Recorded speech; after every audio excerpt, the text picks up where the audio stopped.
Your kingdoms collapse. Now anarchy reigns. You want it, you got it. Now anarchy reigns. What's going on? This is the You Want It, You Got It podcast. Today, I am speaking with upcoming comedian and local from around where I'm living now, Rod Uncensored. Rod, what's going on, brother? I'm doing all right, man. Just chilling, man. Trying to stay warm. That's about it, man. Trying to stay warm. Yeah, it's a cold one this year, that's for sure. And but so I happened to read one of your comments on a podcast from a boy that you know, John Moore, from up your way. Guy. Cool cat, man. We linked up and found out that you actually lived in Clarksville for a few years, and you graduated right down the street from my house. With that being said, you went to school with the James Foster. Yeah, that's my boy. That's my boy. Yeah, that's what he said. He told me there was one day in class that he had taken hand sanitizer and rubbed it all over his head, and it got in his eyes, and he's like all freaking out, and the teacher was like, "What's going on?" He said that you had put hand sanitizer in his eyes, and because he was a class clown, but he got you in trouble. He said for blaming it on you. Is that true? Oh, that's definitely true. Me and him used to always squabble, man. We used to live in the same neighborhood. Me and James went to middle school together, high school together. We grew up together.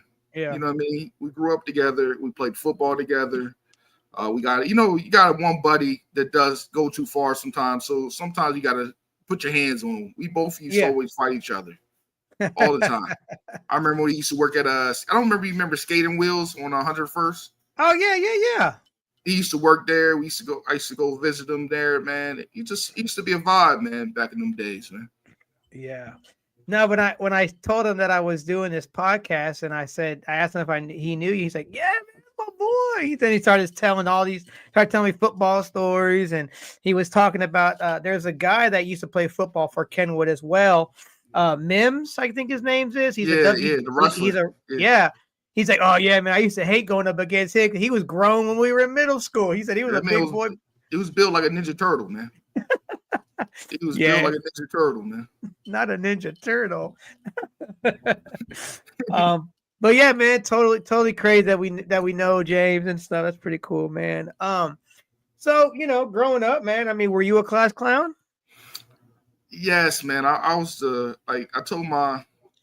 I told my wife, man, I'm glad my kids are better than me. They way smarter than me, because I used to do dumb shit all the time, man. Always used to get in trouble, say the craziest things. I used to almost got pointed out at school because I was just doing dumb shit all the time. So I just always was in the mix. You know what I mean? I was always in the mix, and it took me a long time to get, to take this comedy journey, man. Because me and him, and my other homeboys used to always talk shit. You know what I mean? So it took me to 32 years to, we decided to do comedy. It's funny because, when I was growing up, we used to always make fun of each other, like homeboys and stuff. We capping on each other, you know what I'm saying? That's what we call it. We capping back and forth and shit. And I was always the runt, and I always got it the worst, you know what I'm saying? Every once in a while, I'll get a little smart ass remark right back, and get everybody like, but I think growing up though, and being and doing that kind of stuff, I mean, it makes you become who you are. You know what I'm saying? It opens you up to a lot of things. What got you into finally wanting to take that step and be like, you know what? I think I want to try stand up. And how old were you? I was 31, and I'm about to be finally a year in April. So I'm 32 now. But again, like I said, I just remember early on just saying wild stuff. You know what I mean? And we're like, damn, where I find this joke from? You know what I mean? Early on in my comedy career, I made a joke about Casey Anthony, which was crazy. You know what I mean? Mm-hmm. And just putting things together, and I just think it comes from my childhood, man. And I had a lot of trauma that happened in my life. You know what I mean? Where they say the most, you know what I mean, the great comedians have the most trauma. You know what I mean? They can Mm-hmm. grab from there. And I lost my mom at 10. You know what I mean? Then I moved to Tennessee, and I starts to slowly seeing how life is different down south than, you know what I mean, being on the East Coast. You know what I mean? And I Yeah. a lot of that. You know what I mean? And it's definitely helped me. And with this, you know what I mean? Because I think I am like a personal kind of comedian. I use my personal life, but I make it like a spoof of it. Like, you ever watch Curb Your Enthusiasm? You know Yep. how Larry is walking around? That's how my mind works. I just spoof my whole life into a joke. I mean, the best, sometimes the best medicine for certain things is comedy, and Mhm. like you said, a lot of the best comedians had came from like trauma. I mean, I right now, just off the top of my head, this person always comes to mind, but yeah, it's a different kind of trauma. But like, Jim Carrey, for instance, he was Mhm. his parents used to ground him so much, and he would stuck in his room and stuck in, so he wouldn't be able to go nowhere. So he would literally sit in his room, and that's how he came up with his facial expressions by being in trouble all the time and not being able to go nowhere. But he took that time and created all these different characters that he didn't realize he'd use down the road. Um, Exactly, man. so what was it like your first time getting up on stage? It was nervous, man, because I had like a joke. This is my whole joke. I had a joke about divorce, right? Uh-huh. I got married like at 19, right? So I had like a little Amish wedding. So pretty much, you know how Amish people get married young? That's what I Yep. did. So so I have a whole joke where I talked about, you know what I mean, going through divorce. And I said, man, I woke up. And I thought it was my ex-wife, but it was my real wife, and I was fucking her. So it's a whole play of just like dementia of going through a divorce and being with a new wife. You know what I mean? So I joke about stuff like that.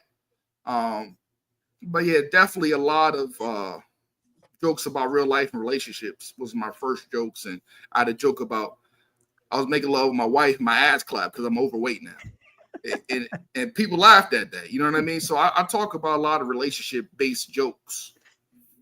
I mean, you got to talk to you got to speak what and that's because that hits that delivers better for you, I'm sure. Yeah, if like if you're obviously talking about stuff you're familiar with, you don't want to Mhm. be talking about stuff you don't know anything about. Um, it's kind of like when people sing music, that people that come from that don't come from the streets, but they trying to think they come from like a hard times, and they have it the best way ever, and you can tell that what kind of person they are just by the way they're coming off and carrying themselves. um because I know in rock and hip hop and country, people sometimes have a persona that they want to have that they never got, and they do that through music. Yeah, and um I feel like it's you know what I mean, especially being a quote unquote black comedian. I try to make my material relatable for everybody, right? You know what I mean? So I like to bring a little bit of vulnerability to my jokes because a lot of people, you know, it's a quote unquote Def Jam type of comedy where oh I fucked her, you know what I mean? I don't have yeah. that kind of comedy. My stuff is a little more relatable. You know what I mean? I try to make it more relatable I can. I got a lot of jokes where I talk about my children and you know what I mean, and they ask me questions like you know what I mean. So it's I try to make it relatable for you know what I mean, every race. That's why I try Yeah. to make my comedy like that. I mean, yeah, that and you get and it makes your fan base even bigger. You don't want to stay to one type. I mean, comedians like look at Eddie Murphy. That man took over. Every race was all about some Eddie Murphy back in the '80s. Yeah, That's all you definitely. couldn't. You know, who are you some of your influences as a comedian? Would you say? I you know, I mean, a lot of people don't believe me, but I'm a big Rodney Dangerfield guy. Hmm. My pace is not as quick as his, but I feel like he was probably like one of my first exposures to comedy because he did all them kid movies like Ladybug and Back to Yeah. School and you know what I mean, things like that. And also Martin Lawrence is one of my comedians. I love Martin Lawrence. I like Carlin a little bit. Just people that got different styles. I like different to watch different styles. I Yeah. like Ralphie May, Oh John man. Burnett. You know what I mean? Like I like watching different things to get different. You know what I mean? To see like self-deprecation. I like observational comedy. I like one-liners. It doesn't matter, Hmm. but I'm more of a observational comedian. I feel. Yeah, there's a lot of great comics that you listed there. Ralphie May. I got to see him at the Ryman in Nashville. Um, I'm probably gonna get the year wrong. Maybe it was 2004, I Mhm. think it was. But great. I mean, I've liked him, and then got to see him live was awesome, man. Like Was I feel he? like he got one of the greatest bits of all time where he talks about growing up in Arkansas. He said, "Man, it's not when we look past racism, it's not really racism, it's classism. Because when you white, you just poor.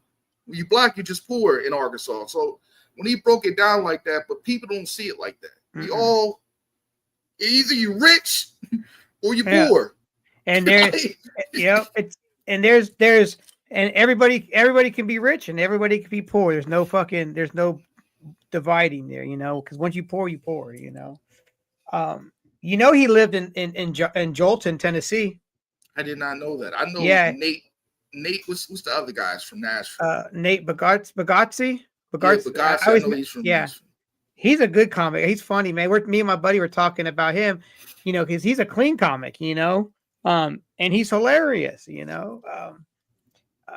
but yeah, I watched his special recently. Have you seen his special, the newest one? No, I didn't get a chance to. I watched Ari Shafir's new special. What'd you think of that? I liked it, but I like his older stuff a little bit better. Yeah, yeah, and this was shot back in April, Hmm. and it just finally came out, and the only reason why it came out on Netflix was because of Tony Hinchcliffe. Wow. He was like, "Hey man, you got to get this guy on," and then when they finally saw it, all the stuff that he had released on his last two specials that he released on YouTube, they're gonna put it up on Netflix now. Wow. So that's cool, Um, I was talking to your buddy John, and he had mentioned it in February for 2 weeks. He's going to Austin, and I asked him if he was going to go do Kill Tony, and he said he's going to sign up for both times that he's there. And would you do? Do you think you could do it? I don't like. I'm a little bit different than a lot of. I'm not a young chicken, right? Yeah. Uh-huh. So I got a family. So I got a family. I got a daughter coming in May. So I'm about to be a family of 3. So Okay. so my traveling thing is a little bit different than a lot of Yeah. people. You know what I mean? So would I like to? Maybe I would love to, but I watch that show all the time, right? Oh fuck you. But Yeah. probably not. You know what I mean? I'm Yeah. probably not to, you know what I mean? I got a show in January the 25th, so I'm happy about my opportunities locally right now. Understand that. I saw in Clarksville, and in the early 2000s, I saw Pauly Shore here in Clarksville, and it was right there, where Showboat was and all that little stuff over there, where Clark's Vegas was, that club. Trying to think of the place it is now. Right by like Converges and No. Towards Fort Campbell. okay. Yeah, like right across from that neighborhood that was called Sherwood Forest. There was like a little comedy club there. I guess it might have been Tippers at one time. Okay. So, but and that location now is a new comedy club that just opened up a couple months ago. So that's kind of cool. But I haven't really seen too much comedy. But talking about the Kill Tony, they just sold out or almost sold out 2 nights in Nashville in April. Wow. So that's pretty cool. Bridgestone, that's great. You know what I mean? Yeah, and man. Like I said, I love the show, man. To see like people that done it, like Heath. I forgot his name. Heath Cordes and Hans Kim and David Lucas and the Rock guy. What's his guy name? Cam Patterson. Oh yeah. Ari Maddie is and for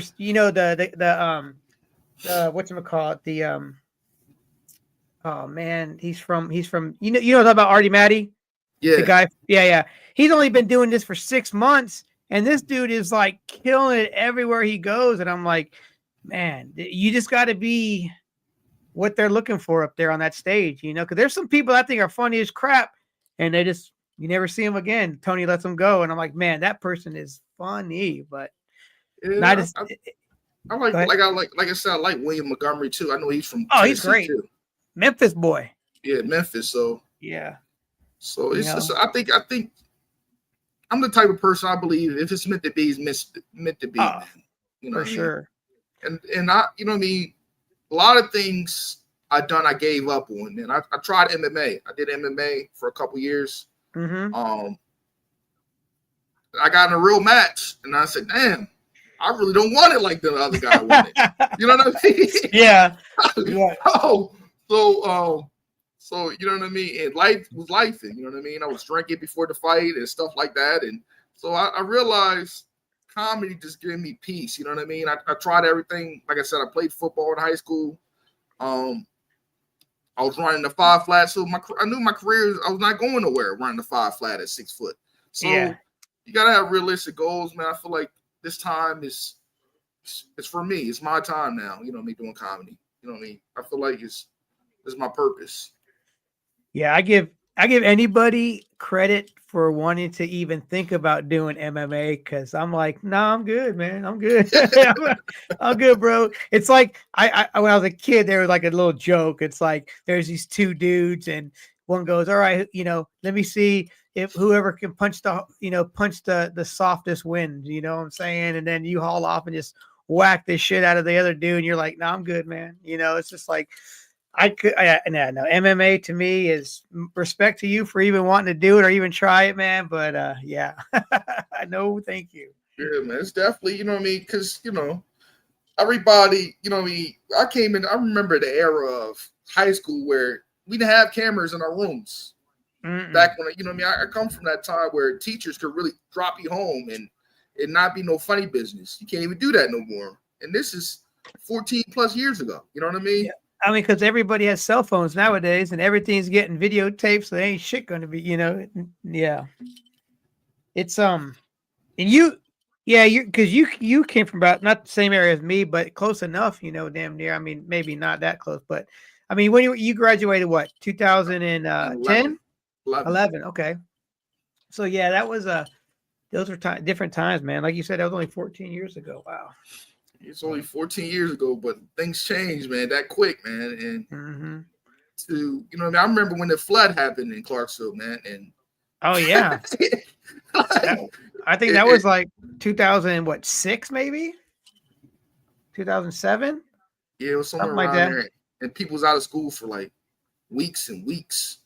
You know what I Yeah, mean? And you know what I mean? I remember going to Rivers and Spires downtown and picking up chicks. You know what I yeah, mean? Like, yeah, yeah. Go to River Spires, or you know, and the funny thing is, all that stuff now in Clarksville is gone. Rivers and Spires is no really? longer. Yeah, they don't do Rivers and Spires, and they don't even do the thing they do on the river there. Not it was Rivers and Spires and Riverfest. They don't even do Riverfest either anymore. None of that Wow. stuff. It's once they got that arena downtown, the F&M Arena, which they've had some comedy there, they've had concerts there. But once that place opened up, F&M, I guess, maybe quit sponsoring the Riverfest and they canceled that. So Yeah, it's like, I man, remember just days of just taking the bus, man. My stepmom really taught me independence. You know what I mean? I remember I had to take the bus, the city bus, to go from I forgot where I was going, maybe Tiny Town Road, and going all the way through there and just exploring Clarksville as a teenager. You know what I mean? So I remember going to pass that old theater right there on the block right by that bank right there downtown. okay, yeah. The The little Roxy. small, The Roxy. the Roxy where they do plays and stuff. And Mm-hmm. I remember going to Nashville, going to see the ice sculptures, and you know what I mean, when they do it at the Grand Ole Opry. Remember the Grand Ole Opry ice sculpture thing every year? So I was just exposed to different things while I was living there, and I appreciate it. Man. How long did you live in Tennessee? I lived there for 9 years. 9 years. Okay. 9 years. And so you said you're originally from Maryland? I'm originally from Maryland. Yeah. Yeah. What's it like up there, man? Um, it's still a small time vibe, but it's more to do. Like, Right. how far are you from Ann Arbor? Ann Arbor. Is it called Ann Arbor? Annapolis. Sorry, Annapolis. Probably like an hour or something. Okay. That's the only place I've ever been. Yeah, Annapolis. Yeah. Yeah. Yeah. DC's not too far, like an hour and 25 minutes. Yeah. DC now has a good comedy scene. Yeah, I've been out there once. I did my first show I did out in DC. It was a good show. I enjoyed it. You know what I mean? It's just DC is just like real super liberal, feminist kind of thing going on in DC. You know, it's kind of the real hipster like. Talking about like liberals and stuff. Do you put politics into your comedy? I do. But it's like light stuff. Like, yeah, I got a joke where I talk about, man, is Trump really a bad guy? You know what I mean? I gave a lot of money. I gave a lot of women hush money. You know what I mean? I gave a broad $50 for a plan B. Am I really a bad guy? No. So I like little light stuff, not really really deep with political. But I don't like the notions of because I'm black, I gotta be a Democrat or I gotta be Republican. I like to see everything as independent. You know what I mean? I like to see both from both sides. You know what I mean? I'm not because I'm black doesn't mean you get my vote easy. I'm not a whore. Yeah. Sure. Well, today is the inauguration day. I guess it's already happened because it's 4:30. Well, 5:30 over there. Trump is now back into the office, and we got TikTok back out of that, I guess. Yeah. Everybody loves a TikTok, man. There's a lot of good twerking videos on TikTok. Hey, never go bad with that.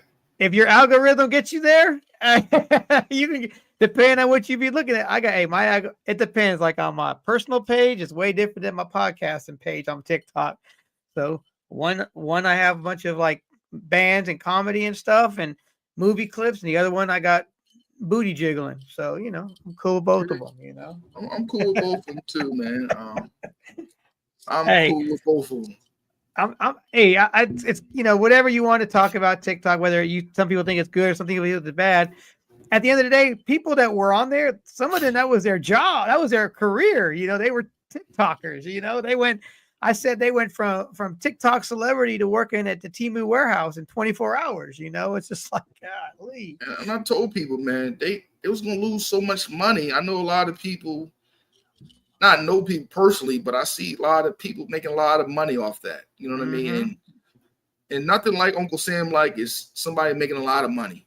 You know what I mean? Yeah. He loves somebody to make a lot of money so he can tax them. You know what I mean? Yep. I mean, you have people that were on there making it easy, 50, 60 in 2-3 weeks, it's just like, geez Louise, I wish, but see, I give content creators so much credit because it isn't just what you see on that screen. Some of that stuff takes months and months to prep, and then you got to do it, and then you got to edit it.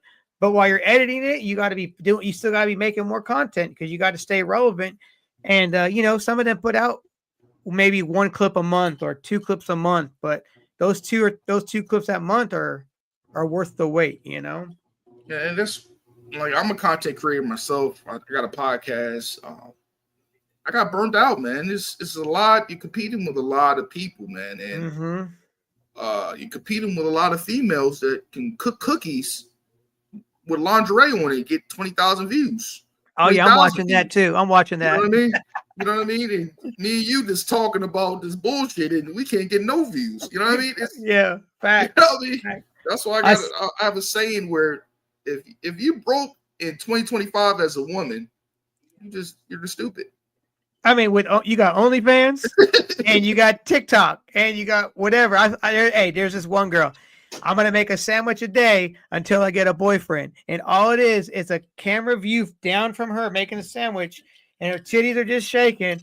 And then the front view is just her titties shaking. And I'm like, and it got like 56K in like one day. It's like she's making some money. It's like you said, you shouldn't be broke. It's and that's we can't compete with that. Nah, I Nobody, mean, nobody want to see my feet. if I was shaking my titties, I mean, somebody would probably watch it, You but gotta put a lot of tissue in your shirt to do that. yeah. You said, what did you say about your feet? Nobody gonna buy my feet pics, man. So it's hard out here, man. Hey, bro, I really thought about doing that shit. I like, man, let me just go ahead and shine them up a little bit, put them next to like a vase of flowers and shit, and do different poses for these people. I don't know, man. The things that men will buy, though, man. I've read some stories and heard some stories about what guys will buy off the internet from women. Like, man, it's a lot of people just, and that's why I feel like, man, relationships is the biggest hustle. When you with a woman, and I looked at my Cash App, me just transferring money to my wife. I times that for 32 years of me just being with women. I said, man, I could buy me a boat. Yeah, all right. You know what I mean? just to have that sensation of love and giving money to your spouse or partner, that adds up to something. You times that and save that and just bought a pocket push, you save a lot of money. Yeah, you're right. Hey, and in Tennessee right now, man, they took porn away. We ain't got no porn sites no more. Oh man, no, I ain't moving back now. You gotta. People don't know about that spank bank. You gotta think about it now. You're like, all right, what's that look like again? Man. So they closed down all the sex stores then? No, not the stores, but just all the internet porn sites and shit. Like you can't go to any of them. It happened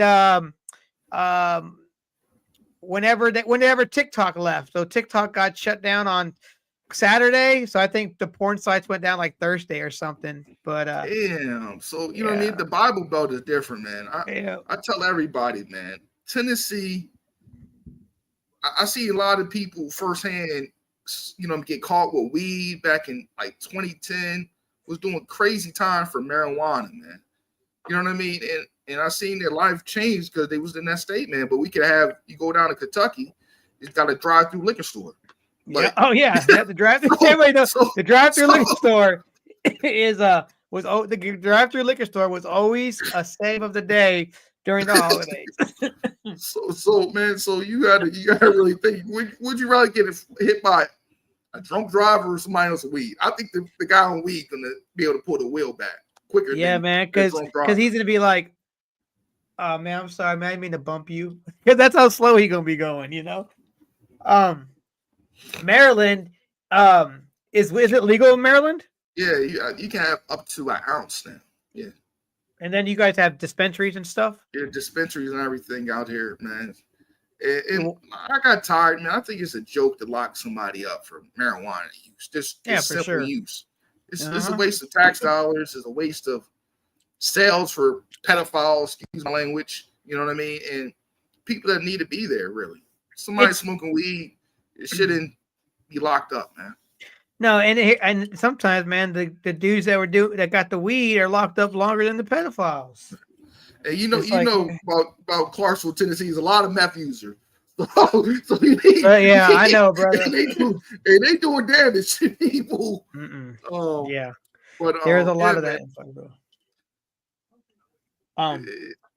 Go ahead. There's definitely a lot of, man. It's just a lot of goofiness, man. I think we gotta fix government-wise, man. It's just definitely crazy that you said they banned porn, man. Yeah, man. We got worse things to worry about. It's like, even not Trump bringing, TikTok thing, okay? Trump brought back TikTok, whatever. But the people that were fighting against TikTok, I'm like, why was that even a problem? We have so much other problem in this country to worry about than a fucking app. It's like, you got so much other, like I say, you got homelessness bag, the drug problem, whatever, with certain drugs, you know what I'm saying? You got a horrible, like you said, meth, fentanyl, you got all this fentanyl shit going on, and we're worried about TikTok, But it is what it is. I told a lot of people, man, how I grew up, I told my I got a nephew that goes to Kenwood right now, and I tell him, man, just focus on school right now, man, because Kenwood is the type of school where it's a lot of gangs in there, and I want to make sure he just focus on school because I know what it was like you know what I mean, 15 years ago for me. You know what I mean? 14 years ago, I mean. So they worried about the wrong things, man. Let a person smack their monkey, man. That's all I got to say. Let a man smack his monkey, man. Yeah, man. At work today, man, my arm was getting a little sore because I wasn't used to, you know. Self-love you never got to worry about child support payment from your hand. You're right about that. That's good. Yeah, man. Ken, when I moved to Tennessee, Kenwood wasn't even here. Yeah, it wasn't man. It's a lot of schools now, I heard. I had 4 schools when I was here. It was Clarksville High, Montgomery Central, Northeast, Northwest. And I went to Northeast because of where I lived. Okay. So all West Creek. Yeah. West Creek, Rossview, Kenwood, fucking I think there's one called Carmel or Carmel. Fucking, I don't know. They're popping up like roaches, man, everywhere in this town. And I'm like, man, where's all the roads at? Like the roads, man. With like behind me now. See, I live over here, off Pollard, over off of Peachers, off Helton Drive, back by, you know, where the Greenway is and stuff. And there's like a whole new subdivision that popped up that I live in, this like literally a block, 2 blocks away, and didn't even know this fucking neighborhood popped up in a year. It's so much. It's so much, man. And like I remember just walking down on Peter Mills back in the day, going to the little Indian store right by that laundromat right there, to go play basketball with my friends, and you know what I mean, just walking, man. And I remember when that overpass wasn't there, you had to cross the street.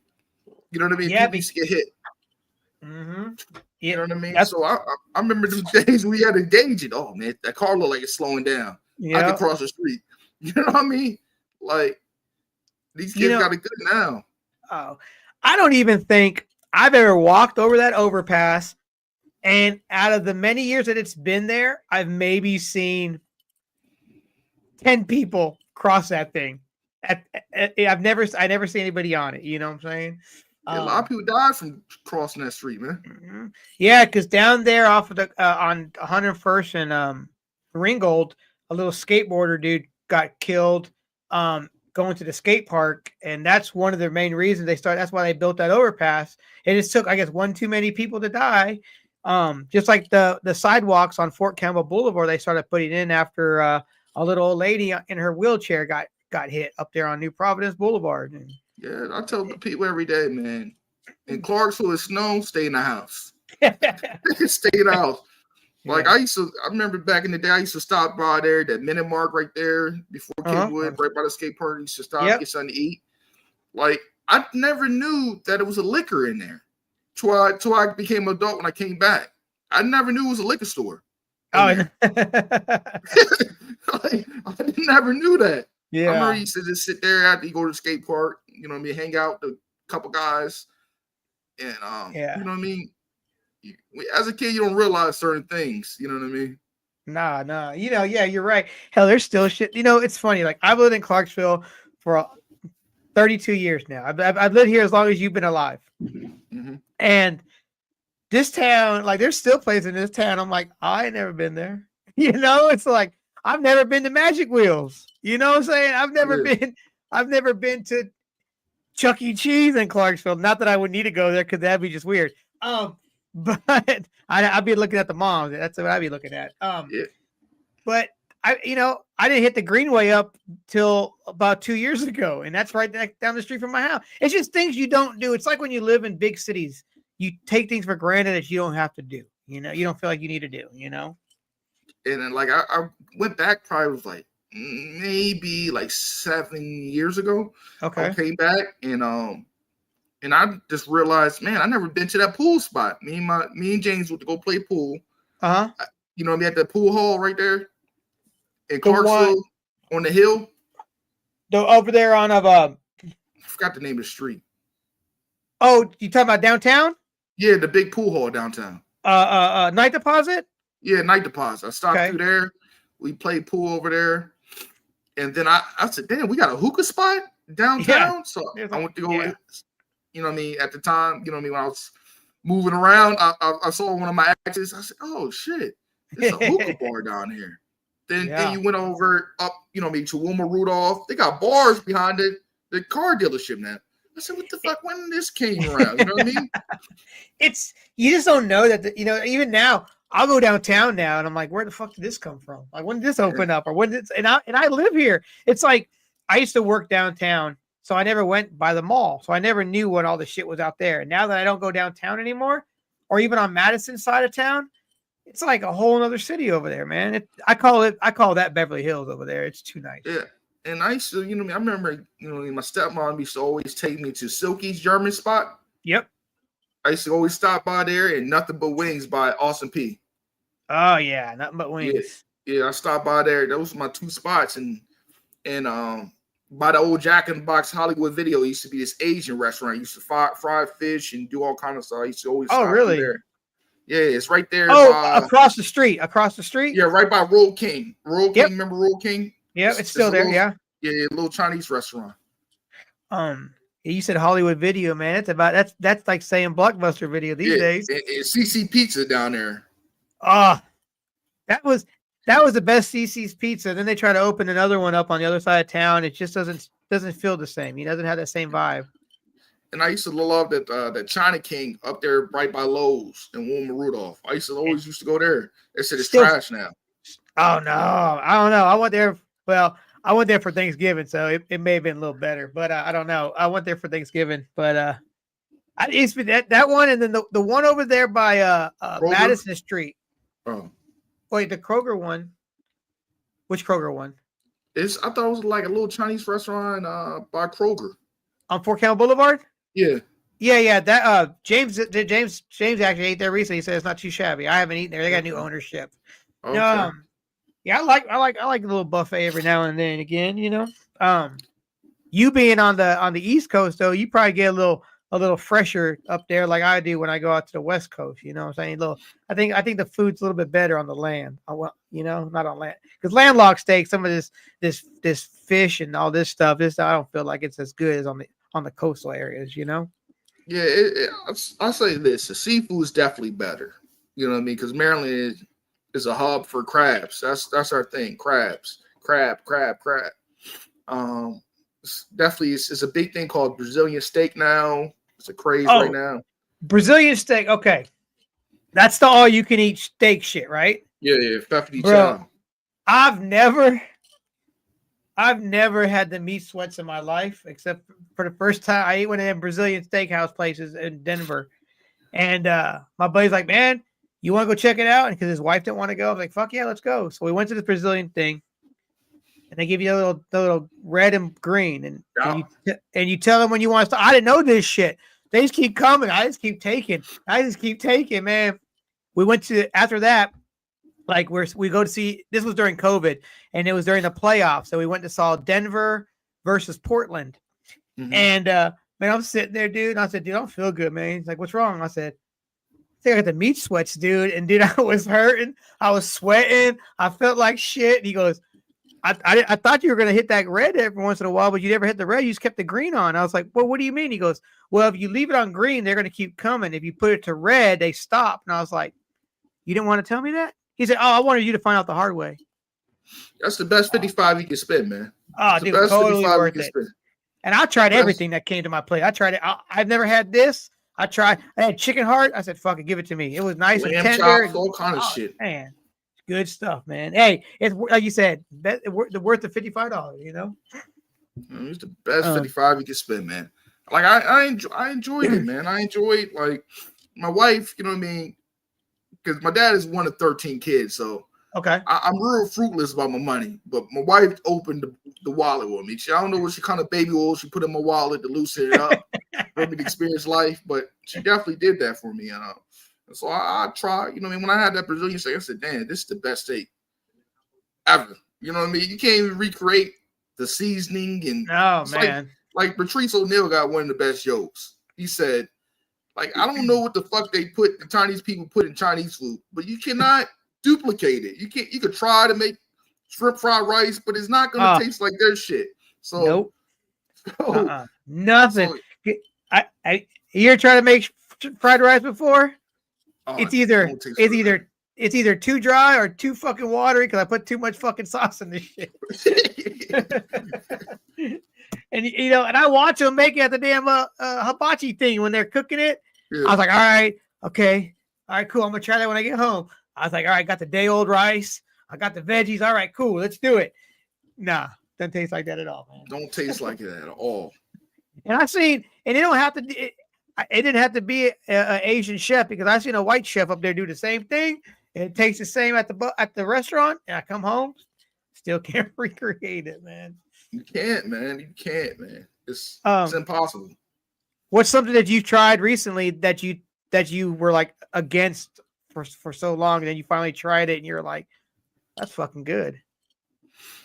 Oh, man. Like I don't know. Like I you try everything basically. Like I'm not really a picky eater, right? Maybe because I'm a military brat, and that's my dad did some tours in Korea, so like I'm very really I like Oriental cuisines a lot. You know what I mean? Yeah. My dad, yeah. You know what I mean? My dad doing that tour, and you know what I mean. And did you go to Korea with them? Nah, man, I wish. Okay. But yeah, so he came back and he was just. I like, you know what I mean? I try everything, man. I remember going to it might have been by like gate 10 or one of them. It used to be a gyro spot. My dad came back from the Middle East. He says, "Right, you need to try this." So I tried that. You know what I mean? So I'm like, I try everything, but the only thing I don't eat no more, I don't eat pork. So no, nothing but pork. I don't eat. I might suck some toes, but I don't eat no pork. Oh, hey, well. I'm sure your toes you got not your personal toes. I'm sure they're clean too, but your wife's toes are probably clean. You know. Yeah, I clean them off before I put them in my mouth. Put the hot sauce on it. No, some yum sauce. Some yum. Nice. So what kind of things are you into, man? Like what kind of movies? Like what kind of some of your favorite movies? I'm a big Godfather fan. Okay, Casino. I'm not really into horrors. I like documentaries. I'm not really into horror movies either. I don't know what it is about horror movies. I don't know if I just don't I find them silly more than I do, scary whatnot. Only one movie I like is Final Destination. That's my favorite horror because I thought it looked realistic. That shit could happen. Yeah, that shit definitely could happen just out of the blue. I don't think Saw. Saw could happen, but I don't think Saw could happen. I ain't heard of motherfuckers being found chained to a radiator that needs to get, it's like I ain't heard about that shit. So, but you like Donnie Brasco? I was not really a big Donnie Brasco fan. Like I like the Goodfellas and stuff like that, and the Tom Hardy movie. I think that was underrated too. That twin movie when he played two characters.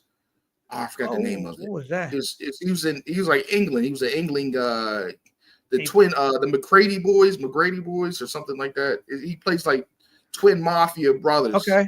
He plays both the characters. Like it was a great movie. I like The Departed. That's a classic. You know what I mean? I like movies with twists. Yeah, but I watched my wife called me rerun because I watched a lot of old movies, man. I feel like you can miss a lot of. It's like 15 movies that come out a year. You know what I mean? You're not gonna watch every one, so you can like find something like from '97. Like damn, I don't even remember this shit, and find a good movie, man. There was I'm talking about it. There was a movie that came out in '86, maybe '89. With I think it was called Ricochet with Denzel Washington. Oh, man, that's a great movie. I had never seen it till recently. I think with Kelsey Grammer's in there, right? Yeah. Crazy. He plays like a crazy villain. You would never thought. Like I watched this new movie today called Carry On. I would never thought Jason Bates would be a good villain. Like, wait, which movie did you say? Carry On. Carry On was fucking great. Yeah, you wouldn't think he'd be a good villain. Hell no. He's But silly. He's silly as shit in every movie. he did a good job, man. He did a great job. Yeah. Netflix has actually been putting out some bangers here lately on some movies, man. I'm gonna give them credit right now. So, But yeah, man, like I just can't. Like you, I know you say you're a big wrestling guy. mhm. After like the Attitude Era, like it felt like it fell off for me. You know what I mean? Yeah. After that era of like Chris Jericho being in the bed with a, you know what I mean, a diva, and you can't do that stuff no more. You know what I mean? No. You're So, right. like the, you know what I mean, Booker T and Stone Cold, the promos were different. You know what I mean? And the wrestlers are not as gimmicky. They're gimmicky now. You're right. You are right about that. It's 100%.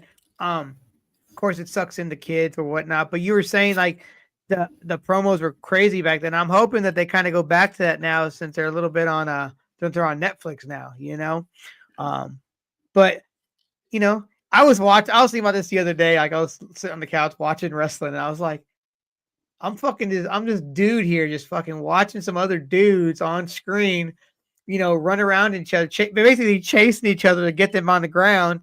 And I'm thinking about these dudes that are actually doing it. Like, what's going through their head? Like when they come out to the ring, it's like, what do they think about? You know, what's going like? And then when they get in the ring, they're like, what are they thinking about while they're doing this? You know, but that's what they're doing for a living. You know.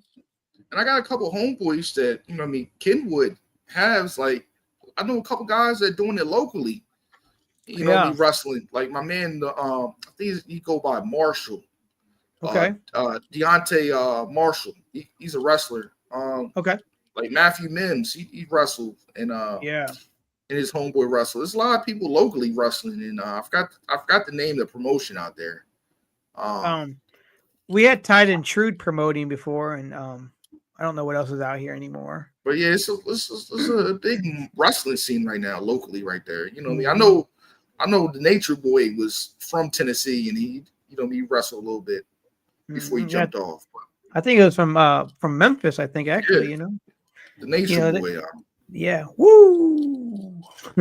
This man still wants to wrestle. He's damn near Bernie Sanders' age.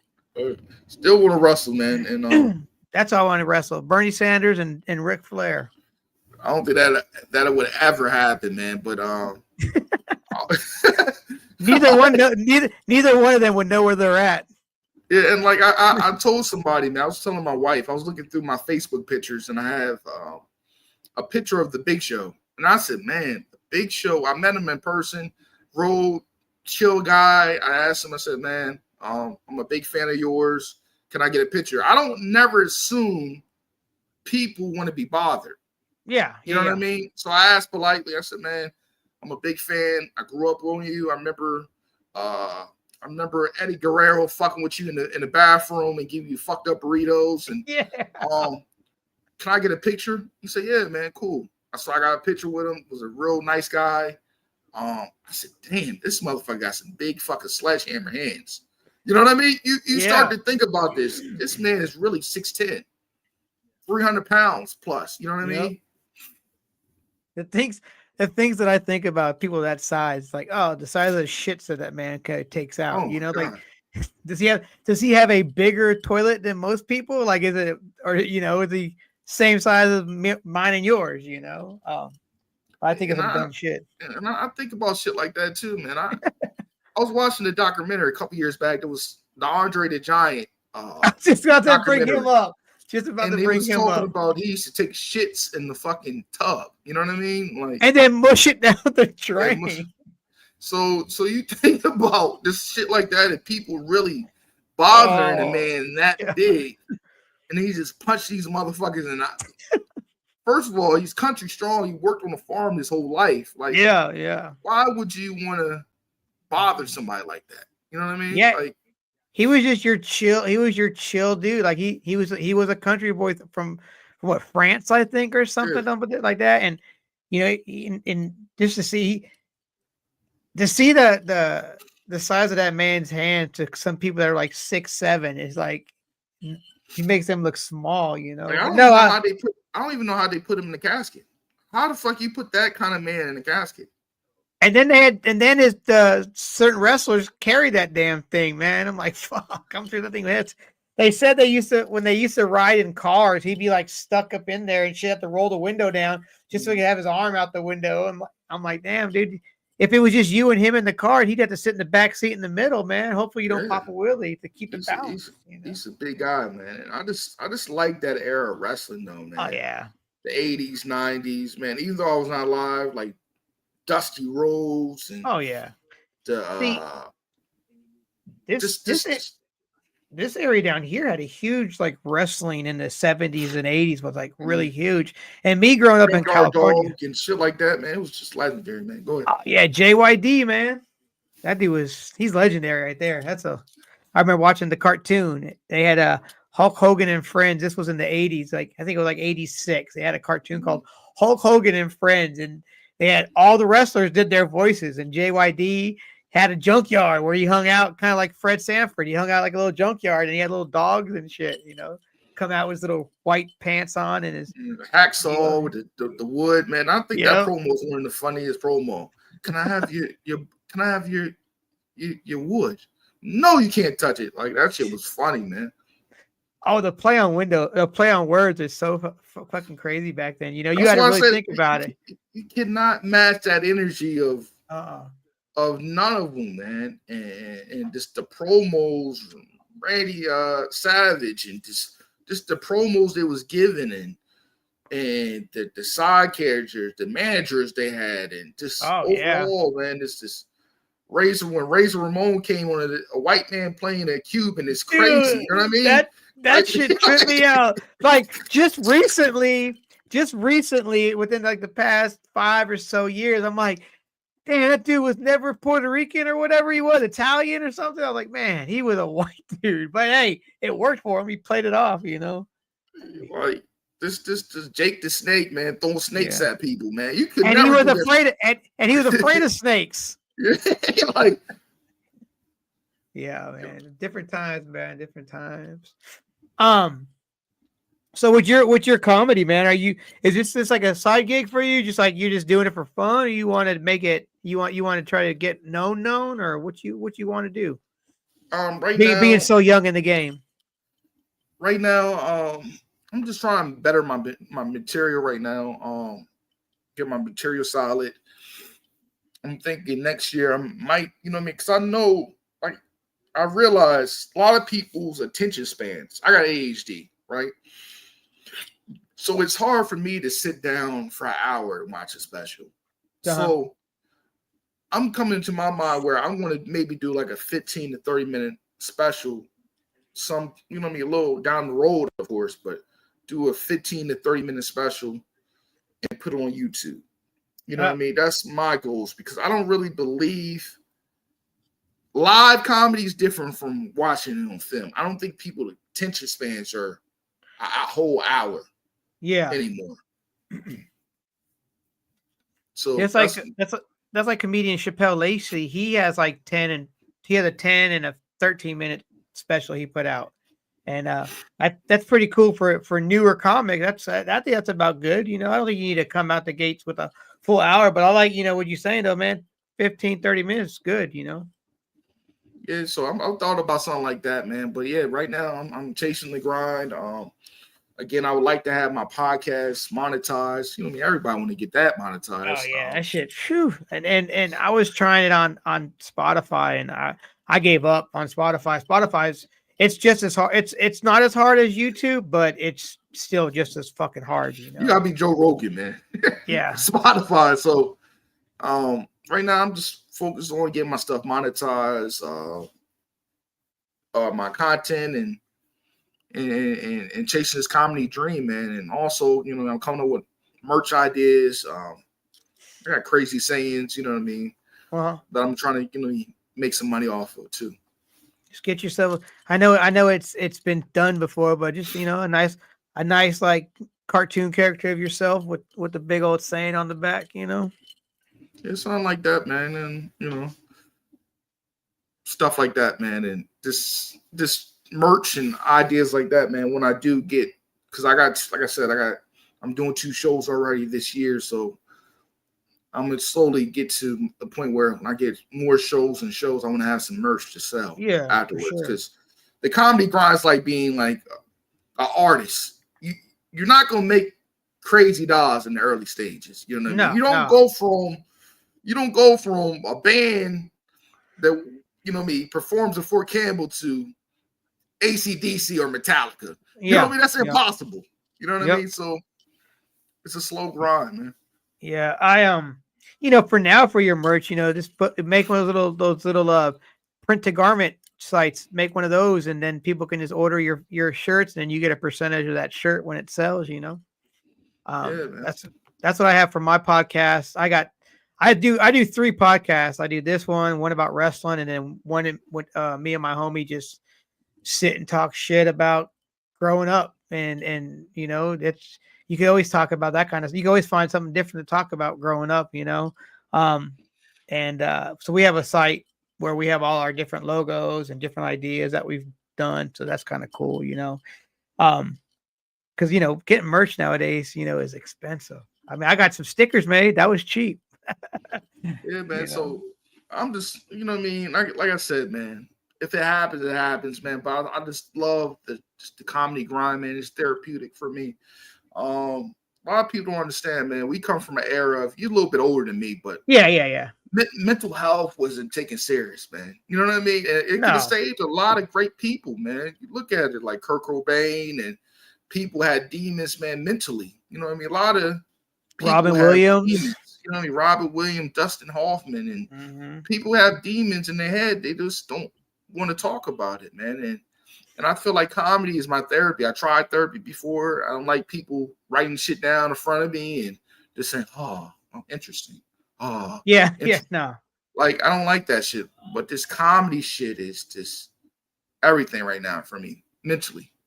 Yeah, because I mean, because getting jokes out, and I mean, even whatever you're going through, if you can make a joke out of it and then see people like are they're into it, it kind of relieves stuff away. Relieves you. Do you have a lot of open mics that you try to do, or you just try to get shows? Yeah, I do. I do a lot of open mics, man. Me Yeah. and John Moore. I see John Moore every Tuesday sometime at Cool J's. I know you said that on your podcast where Yeah. we get feedback and tags and stuff. A lot of people don't understand, man. Comedy is like music a little bit. There's a lot of people in the background that help people, right? Yeah. Like to refine their jokes, and it's a lot of bouncing wall to wall, and you know what I mean. John Moore could be Michael Rubin. You don't even know he's Michael Rubin. You know what I mean. Michael Rubin helped a lot of artists, LL Cool J and stuff like that. Yeah. So he might throw a tag at me, Rod. I think you should change this word up, bop, bop, bop. And I change it. It might hit. It might not hit. Yeah. But people do throw ideas to help people at this mic, and that's why I like going to it, man. But I go to other mics though. Yeah, I mean helping each other out, because you guys are all different comedians. I'm sure you all have different styles, and helping each other deliver, because that person might be like, oh, this is gonna sound good this way if you try it this way, and then you try it, and like you said, it's either gonna go good or might not work at all. I had asked him the same thing, and I do you sit with other people and write ideas, or do you? Because what's the other comedian that you guys know up there? He's been in the game for about a year. Yeah, he's basically, he was saying he talks to one of his buddies on their podcast, and that's where he comes up with most of the ideas, just riffing off his buddy, the other guy.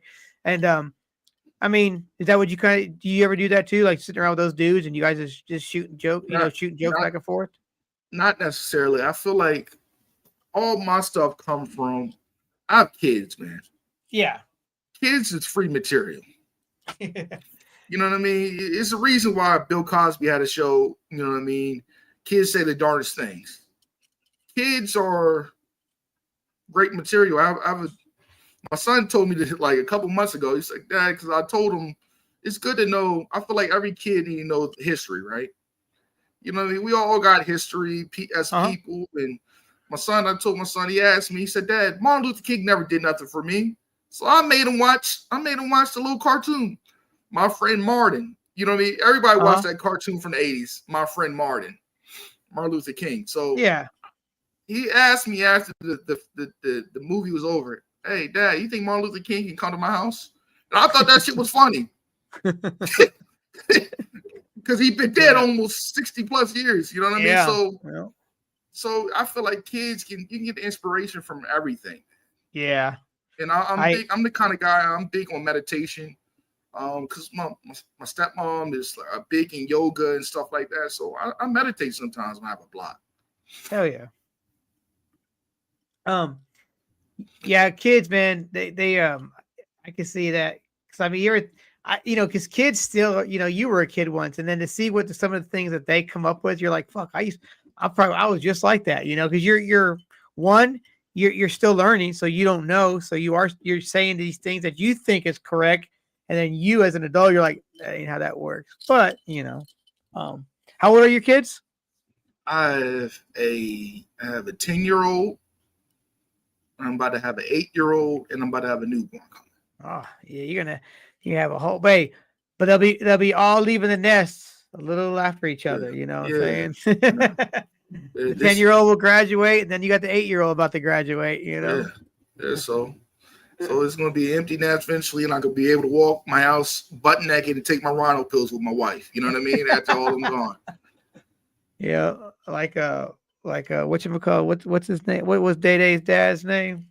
Oh, Elroy. Yeah.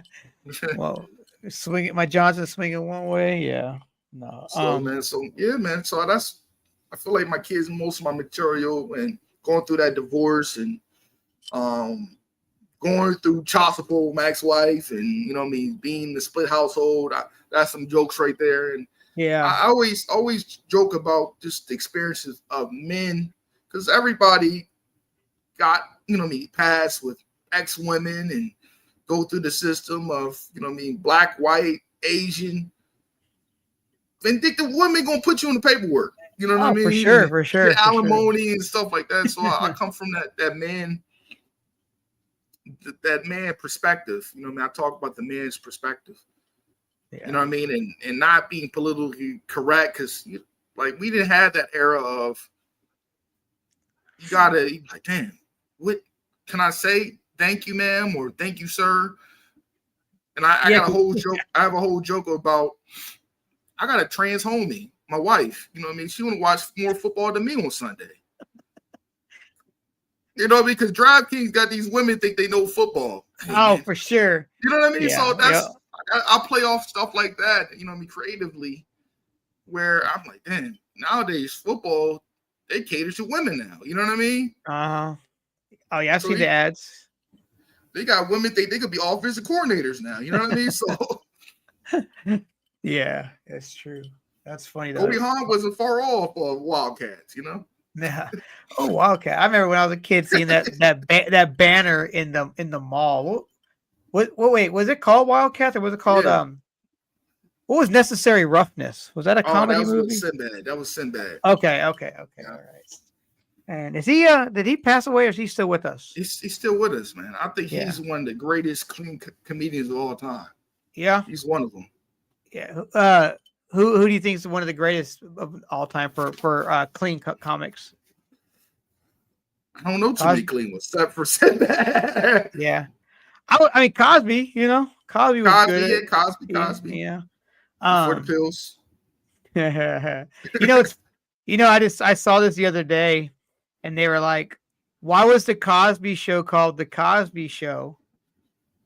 But they were all the Huxtables. And I was like, oh, interesting. I mean, it's because it's Bill Cosby, but I'm like, wow, I never thought about that like that. I just was like, hey, it's a Cosby Show. I didn't really think about, Like I'm working a bid right now where I talk about, man, people say I feel like artists, their personal life shouldn't get in the way of their artistry, right? Correct. Like, it's a lot of people who are real fucked up. You know what I mean? From Elvis to R. Kelly to Jerry Lee Lewis and Johnny Cash. Everybody got a fucked up past as an artist. That's what drives their music to be good. You know what I mean? Mm-hmm. So I was big right now. I said, man, I would love to hear R. Kelly album, right? But not to free him, but I love R. Kelly album. Like, maybe if I sell him, give him 2 midgets, little people, in bikinis. Maybe I could pass them and he can produce an album for me. You know what I mean?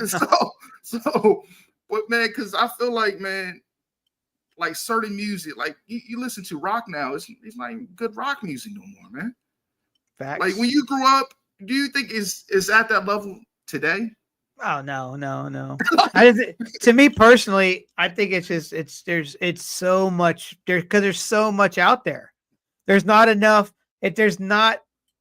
There's too much music to go around for the people. You know what I'm saying? Back in the day, this is all artists. There was a lot of music, but there was enough music that got popular faster than say now because there's so much of it. I think the last like in this era, you got maybe Taylor Swift, you got Kanye, Justin Timberlake, like those are artists that are like big, you're not going to, in years from now, you're not going to have people at that level anymore, I don't think they got it at the level of even when I grew up, man, in Kenwood High School, man. We had music class, right? Oh. And it made you listen to other shit that I would never thought I would like. What, right? Music appreciation or something? Music appreciation class, right? Yeah. And I remember what I was listening to. It might have been some samples of rock, and I listened to it. I said, "Oh shit, this is not really bad." You know what I mean? Can I do scream metal? Fuck no, I can't do scream metal. But a little Pink Floyd, time to time, I might listen to. You know what I mean? Maybe some Led Zeppelin, some Kiss sometimes, but I'm not. But it opened my doors of experience that as a youth. You know what I mean? To listen to something different. You know what I mean? Rock came from the blues. Exactly, but I can't do this new country shit. It's too much like rap. You know what I mean? If I'm gonna listen to rap, I'm gonna listen to rap. The rap country stuff. Yeah. I can't get into it. Man. It's funny because it's like some of these artists that are popular now had some dope ass hip hop records back in the day, and now they got like that. Like for instance, obviously we all know Jelly Roll. He's from Nashville, and he was a big old mixtape dude. He had some dope mixtapes back in the day. And then he went to the country thing. But then you got like, that dude Shabuzi. His first fucking album was hip hop, and it was hard as fuck. It was dope. And then they got this country album, which it's it's not bad. I listened to it, but I gotta give it a shot, But it's like hip hop. I forgot where I was going with this now. Oh yeah, the country music sounded like hip hop, but yeah, I know what you mean, man. What is something that you are currently like? What do you like to listen to? Like, what's one of your favorite artists? Like, I don't have a favorite artist right now. No, I listen to all old stuff, man. Yeah, okay, that's cool. I listen to a lot of old stuff. I listen to a lot of Wu-Tang still. That helps my writing process. Wu-Tang. And sometimes I might listen to some, like I said, Pink Floyd. I might listen to some Queen. I might listen to some just some fucking jazz. You know what I mean? Uh-huh. Some real fucked up shit. You be like, damn, he listen to that? Like I really believe in that. You can't judge a book by its cover, because I surprised somebody one time. I was sitting at the thing. I was listening to some George Strait, right? I had some George Strait playing, and then some Willie Nelson played. This white lady stared at me so fucking hard, like I was an alien. Like a black guy can listen to country. You know what I mean? I feel like Tennessee exposed me to country music. Oh, that's yeah, for sure. the land of country music. You know what I mean? My wife like, damn, you really listen to this shit? I'm like, yeah, I'm listening to this shit. Yeah, I mean, it's kind of hard not to know what it is growing up out here. You can't. Yeah. You can't. Like sometimes you're not gonna get a hip hop channel from Nashville. No. Oh hell no, no. You're not gonna get no good. I remember that back in the day, it was no such thing as an aux cord. Yeah. Listen to radio. You gotta listen to radio, or you gotta listen to CD mix. Well, you don't have aux cords anymore. Now it's Bluetooth. You know what I mean? So you didn't have them options. So you had to listen to what you had to listen to. Do you have a CD player in your car still? I still do. Okay, good. I still do. I still got CDs. Yeah. People look at me. Yeah, me too. Yeah, I still do too, man. And sometimes you can't get everything on. You can't find everything on your little streaming services sometimes. Man. So sometimes they crash too. Sometimes they shut down on you.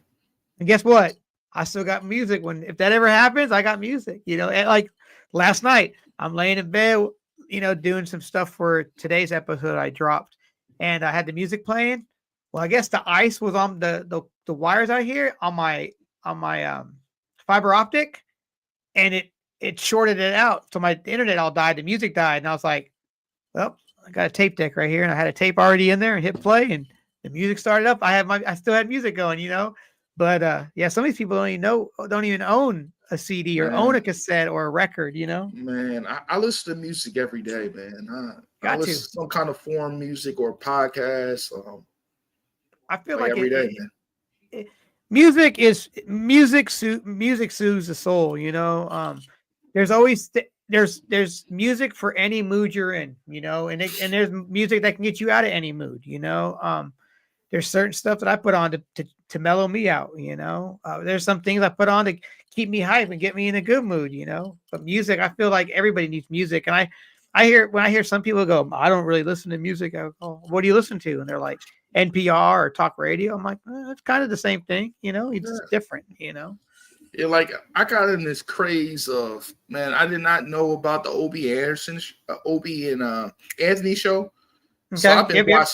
I've been listening to all of their old episodes, and you know about that. That shit was on there on the radio for a long time. So Yeah. I just been listening all the way through, listening to that. You know what I mean? This has been taking me back to a time capsule. I remember in Clarksville, Tennessee, my dad used to listen to Rush Limbaugh every day Oh yeah. Yeah. and get mad off the shit. Like, bro, why are you listening to this shit if you gonna get mad? Yeah. But he, you know what I mean? Some people are just good at what they do, man. And It's you're talking about earlier podcast. We all want to make a good podcast. And sometimes I feel like I got into the game a little late. But this is when it was meant to be, because that's why I'm doing it now, obviously. But you think of the people that have been doing it for how many years. Some people just give up. And I'm not saying I'm going to do this forever, but I'm not going to give up after a few episodes. Like in March, the end of March, I'll be hitting 1 year. I've been doing this podcast. I started around like COVID time. Yeah. COVID time. And that would have So been that's when I had the idea, but I didn't do it. Yeah, I was just talking about like wild shit because I had so many stories. I was cooped up in the house with my wife, my fiance at the time. So I'll just start talking about my wild Tinder days. Like I was to start talking about Tinder, and I had one episode I was just talking about Tinder and meeting women off of Tinder and realizing the sleeping with me. I met up with a chick and I was drinking and driving, and this is a wild story. And I said, man, I did not know you can get a venereal disease from a chick from her mouth. And so I just started talking about shit like that. And I started getting comments. I said, yo, I might have something here. How many followers do you have? On what? On YouTube? Yeah. I got 399. I got 399. Yeah. So what me and my homie did, I have a podcast with, he has another podcast as well with him and two of his homies. And then, so basically we started a podcast network for all of our stuff. So we have 4 podcasts on our YouTube page where you saw mine, and it's called Death Step Communications. And basically our separate ones weren't doing great by themselves. You know what I'm saying? We didn't have a lot of getting a lot of followers, a lot of views. So we had the idea, well, let's take all 4 of these podcasts and put them all together on one page, since we're all involved with them. And that's what we did. And we started getting more numbers. And now we just hit like 605, which it's not a lot. It's not getting monetized, but it's on the way there, but that's what we had done. And I'm glad I did that. And then we did the same thing on Apple Music, but Apple Music and Spotify, I ain't got shit. I got maybe, I think I got 97 followers maybe on Spotify, but who knows? I get a lot of plays. Actually, John's did really well on on YouTube, man. Between the video and the audio, we hit 106 plays. So I was like, Yeah, that's cool. that's good. That's good. Yeah, that was really. I mean, I was happy with it, you know. And then the clips, a lot of the clips that I put up on the on YouTube with him got a lot of ones. See, the hardest part, and I'm sure you may find this an issue too, is trying to find when the best time to promote is. You know, when's the best time to put your stuff up to get people to view you. Yeah, that's the hardest part I'm thinking of these days. Yeah, man, it's definitely it's hard. It's all about the title of Mhm.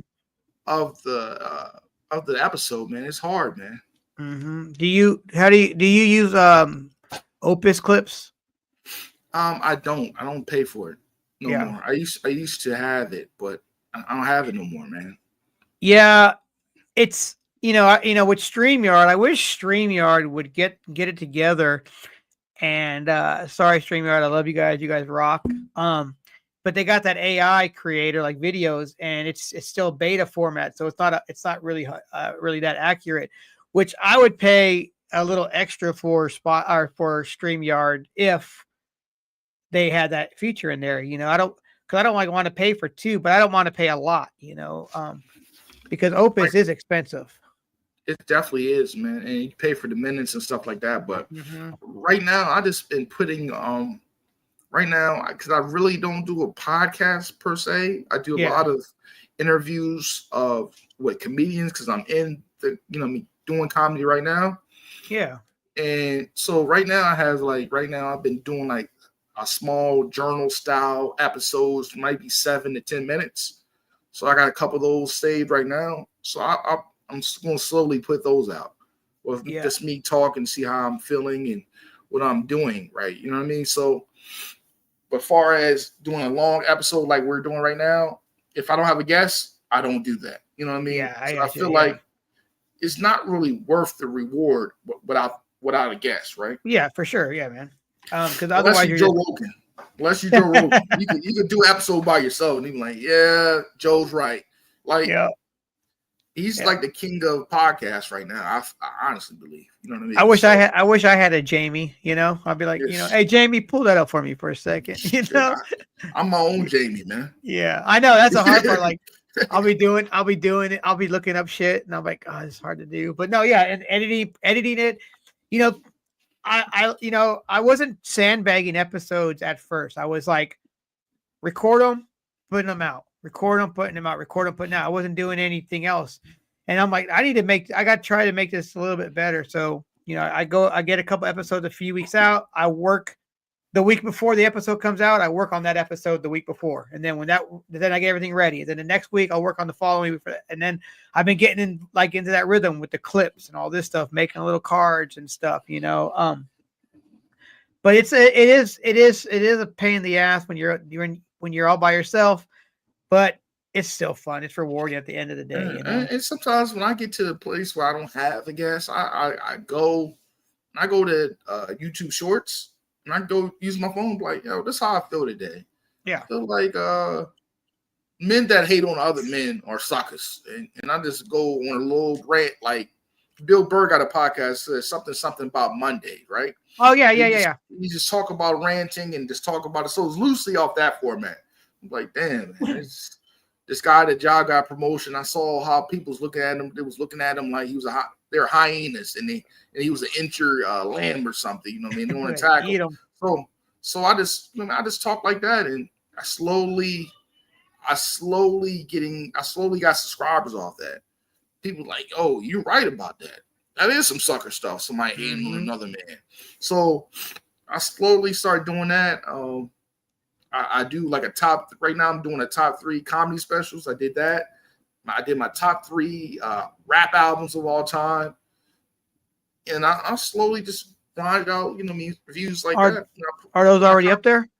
Oh yeah, they up there too. So what's your top 3 hip hop albums of all time? Oh man. Only Built for Cuban Links. Okay.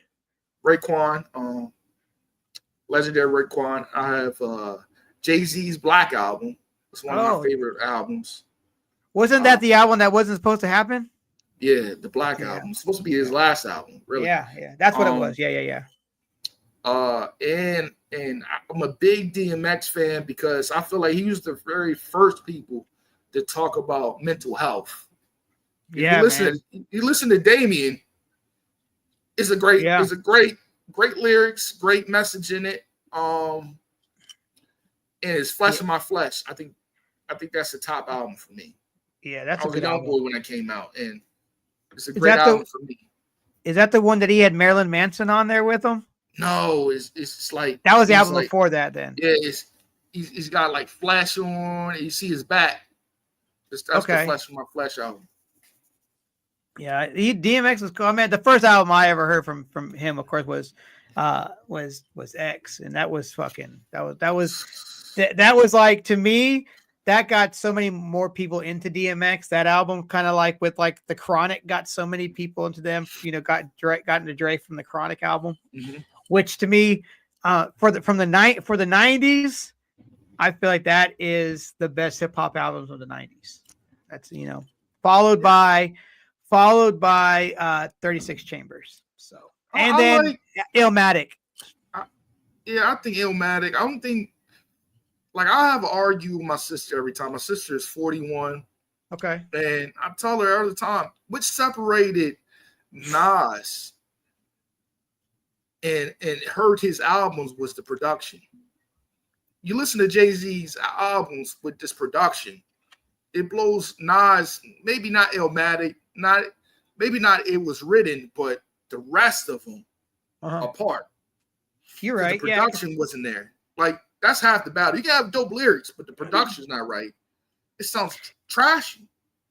Yeah, I think Illmatic had that such a unique style. Yeah, it had a unique production. That was something different. That was, but at that time, man, they had a lot. That year that came out, there's so much legendary stuff came out that year, and they all had something different from each other. New York was killing it back then, man. They had so much shit coming out during that time. I remember when I first heard that. Actually, it was when I first heard it. I heard Method Man for the first time on Woo, but then when that Takao came out, I was at Target in Clarksville and I got it the day it came out at Target in Clarksville and played the hell of that CD. I think I actually still have the CD, but that Method Man Takao was. You know what I think people sleep on too, man, and people would never give love to Outkast, the Love Below, and Speaker Box. Just the production, good. And you listen right now. You go through Target. You might hear some Outkast. Like, this is some crossover shit right here. You know it was a good record too that people don't fucking fuck with is that Stankonia album. Not Stankonia, the the album where the one that the movie was based after they did. Ottawa. Yeah, that was a good album. That was a great album. I enjoyed it. People fall asleep on that. And yeah, Supreme Clientele, people really didn't give it enough love. Ghostface album. People really didn't give that enough love either. Some of these artists have been putting albums out over the last couple of years here, and like one album I heard, it's not great, but it's not bad, but it's not a banger for me to do all the time. But the new Snoop record came out back in November, or maybe it was December. Was not he got too much going on to be focusing on music these days. He's got so much going on. And I feel the same way about Eminem. Like, I feel like after Recovery, it's not the same. You're not getting that style no more. Now, I think now you're getting a letter from him about things, you know what I mean? Like, just like I told everybody, man, when I heard Eminem in like it might have been like 03, 04, I'm like, damn, like I never heard somebody talk about killing their mom, fucking their baby mom up, you know what I mean? And nobody, you know what I mean? Michael Jackson, he was like the rap version of South Park. You know what I mean? He would say some real crazy, outlandish shit. And like, damn, crazy music videos, just like Ludacris when he first came out. Crazy music videos, right? but it's definitely say ludicrous shit. Both of them say some real ludicrous shit. Like, damn, how do you get away with saying some shit like that? You know what I mean? But I like me some old Luda, man. I think he's still putting out some solid stuff, actually. Now, if Eminem, if you haven't had a chance to, the newest record's pretty crazy because like Slim Shady gets killed by, like, it's a story from start to the end, and it's like Slim Shady and then him and Marshall have a fight, and Marshall kills Slim, and then the rest of the album is Marshall. And it's crazy the way he did it. But then people also say that if you listen to it from the last track to the first track backwards, like it's a whole other story. It's like Marshall is recreating himself and pulling himself back and becoming, Slim. And it's like, it's crazy the way he did this shit. But it's a great album. So if you haven't had a chance to listen to it, check it out. You know what came on my iTunes the other day, man? I was like, listen to Stan. I said, damn, this is a real crazy story. Yep. First of all, and just the melody of the song and how he talked about, man, he's not trying to disrespect the man and not ignoring the man, but it's too late. Mm-hmm. That is crazy. You know what I mean? That is crazy. And I'm sure it's like that too. I'm sure there's some crazy fans out there that are like, "Whoa, they don't think I exist," and then they go off and fucking kill themselves. That shit happens, Yeah, that was a good note. I think that was probably one of his biggest hits, Well, he had several, but that one was Boy pretty Soldier big. was crazy. That's a good one too. Yeah. I mean, I know what you're saying though. There was, he came out with a few albums, before this new one, and they're all right, Of course, I think Marshall Mathers is probably my favorite album. Oh man, that shit right there, man. You can play right through it and play it again while you know it's Yeah. Well, Rod, I'm sorry, I called you Ron, my bad. Rod, anything else you want to anything you want to talk about them? Anyone you want to plug? Any shows coming up? This will probably come out in 2 weeks. All right, I got a show January 25th at the Abington Grill in Bel Air, Harford County area, if you're around there. And I got a show in February in Wilmington, Delaware. That's about it, man. And you can check me on Rod Uncensored comedy on YouTube and Rod Uncensored 410 on Instagram. That's about it. All right, man. Well, I mean, this has been cool. Like, I've been branching out. I want to get other people more than just like artists and like musicians and stuff. I want to, and comedians it's always been one that I wanted to do. And so far I've had you and I've had John, which has been great. If you know anybody that likes to do podcasts and just want to shoot this shit, man, send them my way. I'll be happy to talk to anybody. Okay, man. I definitely will, man. I've enjoyed this, started off, like with that little story about old James, he kind of geeked out when I told him because he was like, "Wait, what?" And then so that's he's my like, guy, man. He said you're a super cool cat. You guys were old running buddies from back in the day. There's some other stories probably I could tell too, but I'll tell that when we end it. Yeah, man, that's definitely, man. We had a whole little neighborhood thing, man, back in the day, man. Mm-hmm. And you have buddies you really don't got the chance to talk to in a little while because y'all both lifing. And he's still I got friends from from back in the day, man. You just don't get a chance to talk to. Everybody got lives, man. Oh yeah, man. We all have things going on. I was trying to see because we work together. I work with them at the Tilt to Kill. Okay. And I was like, man, I wish I had a way to. I mean, I could have done it, but I would have had to log out to a different account. But I was like, man, I wish we could have just did this live, and then he could have watched it. Yeah. But no, man. I appreciate you taking your time and chat with me, man. Maybe we'll do it again sometime soon. That'd be cool, man. Yeah, man. Well, I appreciate it, man. And until next time, peace, brother. Peace.